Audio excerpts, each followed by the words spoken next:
ഇന്നത്തെ വീഡിയോയിൽ നമുക്ക് പരിശോധിക്കാം ആപ്റ്റിറ്റ്യൂഡ് എന്നാൽ എന്താണ്. നല്ല മാർക്ക് ഉണ്ടെങ്കിൽ അതിനർത്ഥം കഴിവുണ്ട് എന്നാണോ? നമുക്ക് രണ്ട് വിദ്യാർത്ഥികളുടെ കാര്യം ഒന്ന് പരിശോധിക്കാം. രണ്ടുപേരും ഒരേ ക്ലാസ്സിൽ പഠിക്കുന്നു, ഒരേ ടെക്സ്റ്റ് ബുക്ക്, ഒരേ അധ്യാപകർ. ഒരാൾക്ക് മാത്തമാറ്റിക്സ് വളരെ എളുപ്പമാണ്, മറ്റേയാൾ ഡ്രോയിങ്ങിൽ അതിവിദഗ്ധനാണ്. എന്തുകൊണ്ടാണ് ഇങ്ങനെ ഒരു വ്യത്യാസം? അതാണ് ആപ്റ്റിറ്റ്യൂഡ് എന്ന ആശയത്തിന്റെ തുടക്കം. നമ്മുടെ സമൂഹത്തിൽ ഒരു തെറ്റിദ്ധാരണയുണ്ട്, നല്ല മാർക്ക് മേടിക്കുന്നവരാണ് കഴിവുള്ളവരെന്ന്. പക്ഷേ എല്ലാ കഴിവുകളും പരീക്ഷാ പേപ്പറിൽ അളക്കാൻ സാധിക്കുമോ? ഒരു മികച്ച എഴുത്തുകാരന്റെ കഴിവ്, ഒരു പ്രാസംഗികന്റെ കഴിവ്, ഒരു ചിത്രകാരന്റെ കഴിവ്, ഒരു സംഗീതജ്ഞന്റെ കഴിവ്, ഉചിതമായ തീരുമാനമെടുത്ത് ബിസിനസ് വിജയിപ്പിക്കുന്ന ഒരു സംരംഭകന്റെ കഴിവ്, ഒരു നേതാവിന്റെ ആശയവിനിമയ കഴിവ്, ഇവയെല്ലാം മാർക്ക് മാത്രം നോക്കി അളക്കാൻ സാധിക്കുന്നതാണോ? ഇതുകൊണ്ടാണ് പല വിദ്യാർത്ഥികളും സ്വന്തം കഴിവുകൾ തിരിച്ചറിയാതെ മറ്റുള്ളവരുടെ വഴികളിലൂടെ നടക്കാൻ ശ്രമിക്കുന്നത്. ആപ്റ്റിറ്റ്യൂഡ് എന്നത് ഒരു വ്യക്തിക്ക് സ്വാഭാവികമായി നന്നായി ചെയ്യാൻ കഴിയുന്ന കാര്യമാണ്. ഇത് പഠിച്ചെടുക്കുന്ന അറിവിൽ നിന്നും വളരെ വ്യത്യസ്തമാണ്.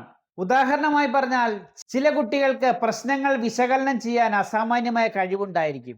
ചിലർക്ക് മനോഹരമായി ചിത്രം വരയ്ക്കാൻ കഴിയും, ചിലർക്ക് മനോഹരമായി പാട്ടുപാടാൻ കഴിയും, ചിലർക്ക് മറ്റുള്ളവരുമായി നല്ല രീതിയിൽ ആശയവിനിമയം നടത്താൻ കഴിയും. വേറെ ചിലർക്കാകട്ടെ ടെക്നിക്കൽ കാര്യങ്ങളിലും യന്ത്രങ്ങളുടെ പ്രവർത്തനങ്ങൾ വിശകലനം ചെയ്യുന്നതിലും നല്ല കഴിവുണ്ടായിരിക്കും. മറ്റു ചിലർക്ക് കണക്കും അക്കങ്ങളും വളരെ വിദഗ്ധമായി കൈകാര്യം ചെയ്യാൻ കഴിയും. ഇവയെല്ലാം സൂചിപ്പിക്കുന്നത് വ്യത്യസ്ത ആപ്റ്റിറ്റ്യൂഡുകളെയാണ്. ഒരു സൈക്കോമെട്രിക് അസസ്മെന്റ് എന്നത് വ്യത്യസ്തമായ ആപ്റ്റിറ്റ്യൂഡുകളെ വിശദമായി മനസ്സിലാക്കാൻ നമ്മളെ സഹായിക്കുന്നു. ഓർക്കുക, ഇൻട്രസ്റ്റ് എന്നത് എനിക്ക് എന്താണ് ഇഷ്ടം എന്നുള്ളതും, ആപ്റ്റിറ്റ്യൂഡ് എന്നത് എനിക്ക് ഏറ്റവും നന്നായി ചെയ്യാൻ കഴിയുന്നത്. കരിയറിൽ വിജയം നേടാൻ ഈ രണ്ട് കാര്യങ്ങളും പരസ്പരം നല്ല രീതിയിൽ പൊരുത്തപ്പെടുന്നത് വളരെ അനുകൂലമായ ഘടകമായിരിക്കും. ഒരു കുരങ്ങിനെ കൊണ്ട് വെള്ളത്തിൽ നീന്താൻ ശ്രമിച്ചാൽ അതൊരു പരാജയമായിരിക്കും. അതുപോലെ തന്നെയാണ് ഒരു മുതലയെ മരത്തിൽ കയറ്റാൻ ശ്രമിക്കുന്നതും. ഇതിനർത്ഥം ഇവ രണ്ടും കഴിവ് കുറഞ്ഞവരാണെന്നാണോ?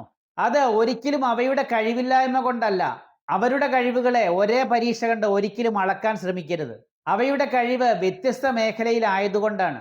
കുട്ടികളുടെ കാര്യവും ഇതുപോലെ തന്നെയാണ്. ഓരോ കുട്ടിയും വ്യത്യസ്ത മേഖലയിൽ കഴിവുകളുള്ളവരാണ്. അതിനാൽ ഒരിക്കലും സ്വയം മറ്റുള്ളവരുമായി താരതമ്യം ചെയ്യാൻ ശ്രമിക്കരുത്. എന്റെ സ്വാഭാവികമായ കഴിവ് എന്തെന്ന് സ്വയം കണ്ടെത്താൻ ശ്രമിക്കുമ്പോഴാണ് കരിയർ ക്ലാരിറ്റി ലഭിക്കുന്നത്. കരിയർ ക്ലാരിറ്റി എന്തെന്ന കാര്യത്തിൽ ആശയക്കുഴപ്പത്തിലായ വിദ്യാർത്ഥികൾക്കും അവരുടെ മാതാപിതാക്കൾക്കുമായി ഈ വീഡിയോ ഷെയർ ചെയ്തോളൂ. നാളത്തെ വീഡിയോയിൽ നമുക്ക് പരിശോധിക്കാം പേഴ്സണാലിറ്റി എന്നാൽ എന്താണ്.